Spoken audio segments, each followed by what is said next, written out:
thank you for meeting with us today. Never a problem. For What's Your Story, Chorley.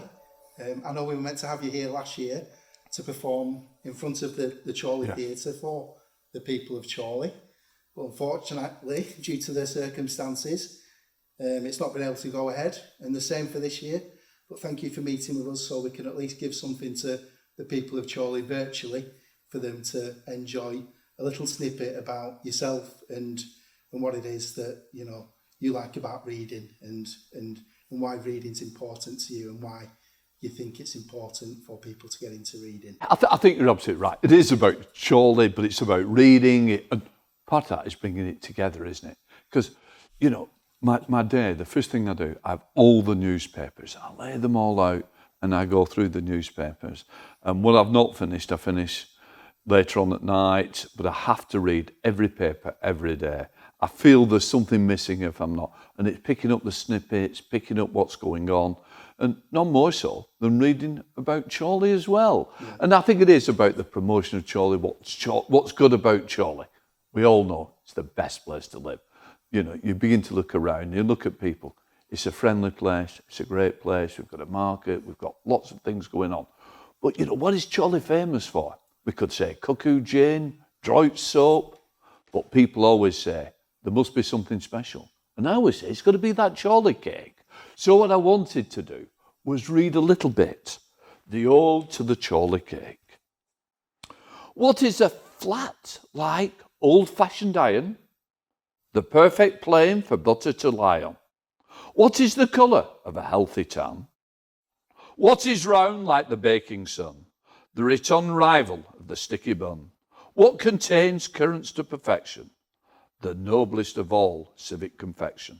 Ettle stands out, but the clues are shaky. The mystery pastry is smooth, not flaky. It is, in short, a total superior bake. It is the champion Chorley cake. And that's what matters. It's all about Chorley. And of course, this event is about reading. So the more we can read about Chorley, the better life is. Brilliant. So there you've given us a little taste of something that's really important for Chorley. I'm sure sales of Chorley cake will go through the roof now. All the bakers in Chorley will be really happy about that. Something that we like to promote to the children, that, you know, there's so many now that get, they'll play computers or iPads and stuff like that, but we want to let them know that it's really important to read for pleasure. Reading is so important, isn't it? It's about soaking up knowledge. And, you know, whether that's for pleasure, I think it's so important to sort that out. And you touched on something that's so important. It is about books, it's about young children, young people getting involved into reading. And I've got to say, there's nothing nicer and nothing better than reading to my grandchildren. And they will pick whatever it is at the moment, but they always go back to that old favourite, the Gruffalo. Yeah. And I always read the Gruffalo. And I'm missing that. If there's one thing about the pandemic that affects us all, it's about isolation. And to be isolated from the grandchildren and not be able to read that story to them. Yeah, I can do it online, I can do it on the phone. But when they're going to bed and to be able to sit there and read the Gruffalo, it's something special, isn't it? But it's special to them because it's about them learning the importance of reading and what it will bring to their future. And it tells them, you know, about what's going on. So stories like Gruffalo is so important to them. But it is about the knowledge and the benefit of what reading will do for them. And it's the same with all young people. Get involved early. You know, you can play games, fine, but there's nothing like reading a book, sitting down and enjoying, or in my case, reading a newspaper. It's time that we can spend together with our children, with our grandchildren, and, you know, we can share and enjoy that. And, you know, and reading kind of brings us together. So, yeah, I appreciate you saying that. There's some things that, you know, we're talking about reading. Which is the downside? Well, actually, reading Hansard of what happened the day before in Parliament. Some things are good to read. Some speeches are not quite as good as others. And I've got to say, it is verbatim. And I'm reading through, you know, and I've got to say, that, you know, live speeches are one thing, but when it's actually down on paper and you go through and you think, my word, that is a very good speech. And then you look at another one and you think, oh my word, I'm glossing over. You know, so I've got to say, so I do read in the sense of knowing what's going on in the chamber, what's coming up, trying to catch up on what's happened the day before. Obviously, I spent about around 3 hours in the chamber each day. But of course, the chamber lasts much longer than that. So the deputies take over and it's checking.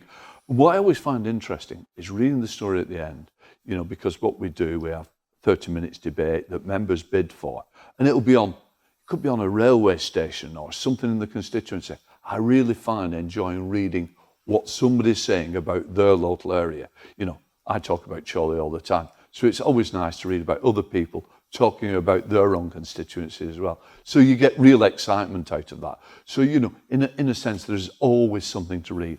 And the amount of letters that we get in, emails, you name it, that comes into the office.